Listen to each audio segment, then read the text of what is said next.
Hey everybody, welcome to yet another tanks video, this time in the 215B, the British Tier 10 Heavy. This thing will at some point be replaced by the Chieftain Mark II, I'm not sure when that's happening.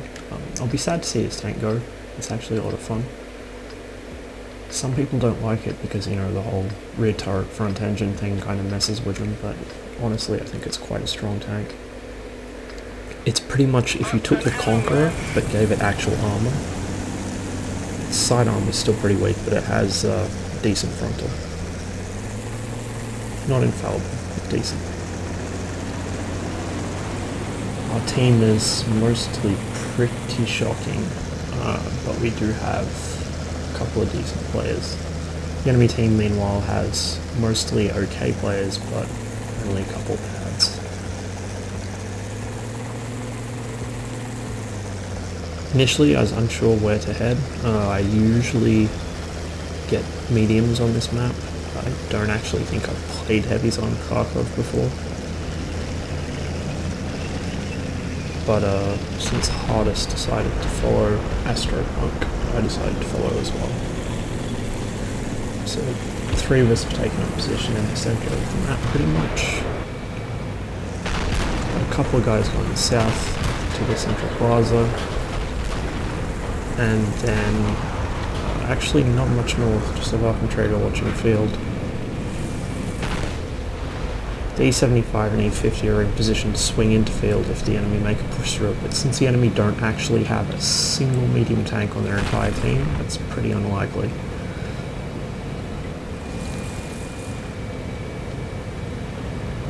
I got lucky at the start and managed to not take any hits from the Waffenträger. So I'm just playing patient for now. I don't want to throw away hit points. I also want to try and evaluate this position as I play, figure out if it's worth coming here again next time I get this map in a heavy tank. Kind of carelessly roll out there to get a shot on that Waffenträger. I don't realise that the M103 has enough of a gap there to actually get me through it.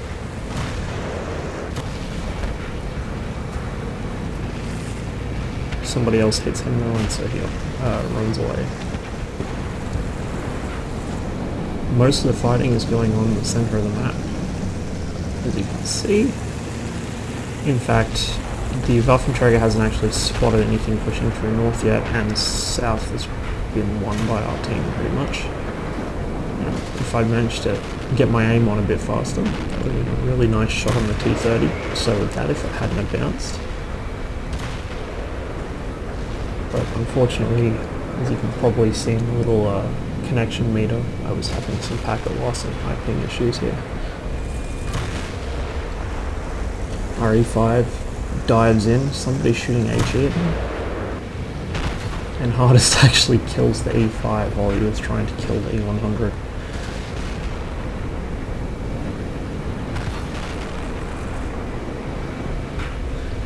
The E5 didn't drive in front of Hardest gun. I think what happened is Hardest drove around the corner expecting to only get a second or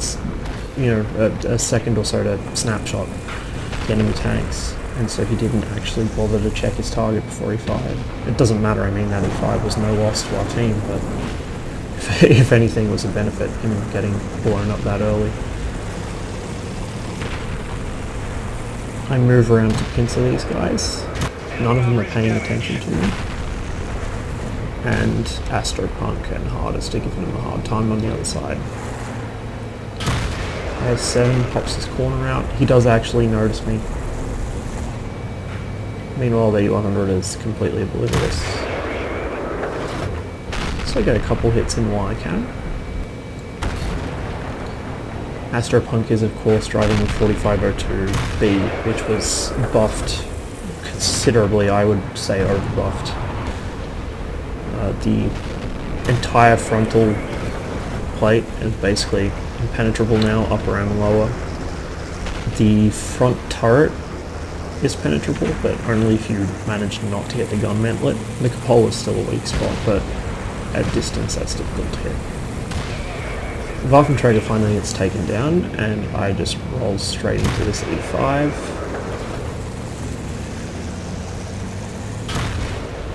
215B of course inherits the phenomenal gun handling and good rate of fire of the Conqueror. Like I said before, it is very, very similar to the Conqueror in playstyle. The difference being that this thing can actually take a hit, much unlike the Conch. It also is significantly better at side scraping since the turret is at the back of the tank instead of right up the front. Our ability is about the same. Gun handling is very similar. Rate of fire very similar. It's the same gun, so it does the same damage, same pain obviously. I think this thing has slightly less ammo capacity, but I might be wrong. Neither of them carry very much ammo considering how quickly they fire. The roll up on these guys, unfortunately the 50-on-20 was actually paying attention to his mini-map. But there you can see the armor in action as I bounce a shot from him. At this point it's just clean-up time. It's just me and the bads left alive, but we outnumber them so badly that as long as I don't throw my tank away, we should have this quite easily. T-100's preoccupied at first with the IS-4, but then diverts his attention to me.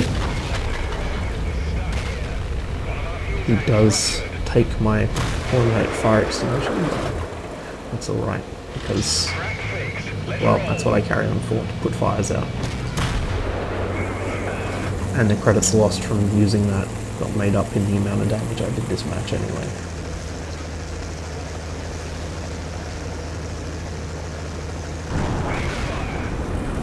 That guy just got shotgun pretty hard.